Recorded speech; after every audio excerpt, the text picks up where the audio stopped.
Everton have been crowned as the winners of the Project of the Year award at the Stadium Business Design and Development Awards for 2025.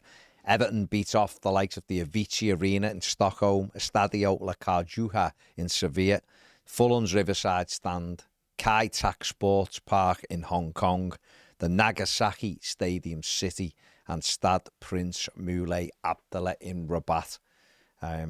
And again, further testimony to the job that Dan Meese and Everton did at building this stadium. It's incredible, the situation where it is. It's frustrating as fans that the transport side of things is still an issue, and it is. But the actual stadium itself and the location is fantastic. Once you're inside that ground, it's unreal, as it is when you're inside the walls. So it looks amazing. And it's been capped with an award as well, because it's a fantastic development. So well done, everyone involved in that.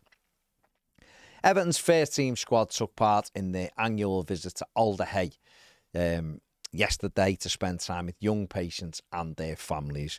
David Moyes, Seamus Coleman, Leighton Baines and Jack Grealish headed into the wards to hand out presents, while the rest of the squad attended a special Christmas party for Evertonians who have been patients at the West Derby facility over the last 12 months. It's an amazing thing that Everton do, and in all fairness, Liverpool do visit as well.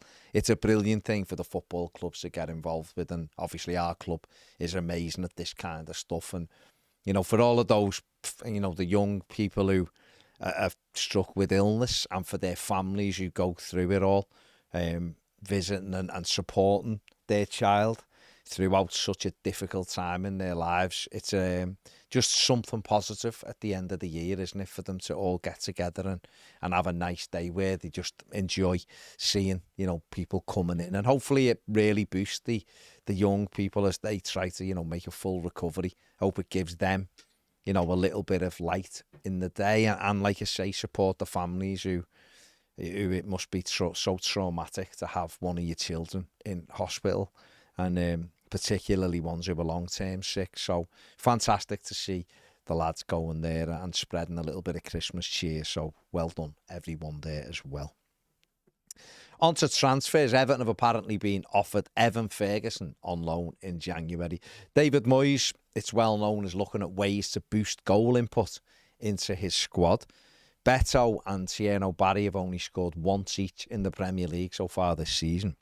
And Evan Ferguson's name has come up again today due to the fact that Roma want Joshua Zirkzee from Manchester United and they want to send Ferguson back to Brighton. The only sort of issue with it is Evan Ferguson has 1 goal in 14 appearances for Roma. So if he was on our books, our 3 strikers has all have scored 1 goal this season. This is a lad, though, who, you know, a couple of years ago was being touted at being a £100 million striker. Looked like he had everything. He's had a couple of injuries. He's really, you know, it's just not worked out for him. You know, he went on loan to West Ham last January and hardly played. So it would be a gamble. I think the thing that David Moyes might like is that he has played in the Premier League for a while. Gone and got some experience in Serie A. You know, and he's a big, strong lad, but not scoring goals, does that actually solve Everton's issue? Not really. And would Everton want maybe a bit of a more mobile striker? Possibly. But it just depends who's around, I guess. But I know that Ped spoke about Joshua Zirkzee deal yesterday going to Roma and what that might mean for Evan Ferguson. Well, this has been picked up today as well in Italy, only it's the other way around. It's Evan Ferguson coming to Everton and Joshua Zirkzee going to Roma.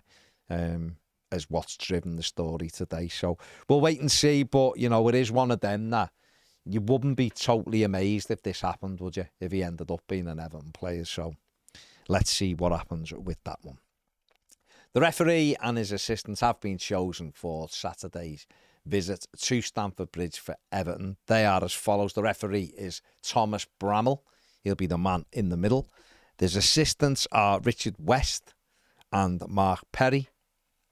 4th official is Dean Whitestone, and on the VAR is Stuart Atwell. As Everton go to Stamford Bridge looking to, win for the first time in 31 years. Last time they won there, December 1994. Paul Rideout header gave Everton a 1-0 victory. It'd be lovely if we could go and achieve that on Saturday. Be a massive win, and obviously a victory at Stamford Bridge would take Everton above Chelsea in the Premier League. So it's time to do it. 30 games without winning is an absolutely awful record. But we won at Old Trafford. We've won at Bournemouth. So why not go and get the hat-trick and win at Chelsea? Is another place where we never win. We go and do it. Let's see if we can. That is it for the News Daily. Look out tomorrow for an exclusive interview. You won't want to miss it. Make sure you look out for that tomorrow. Make sure you like, subscribe, do all that stuff. See you later.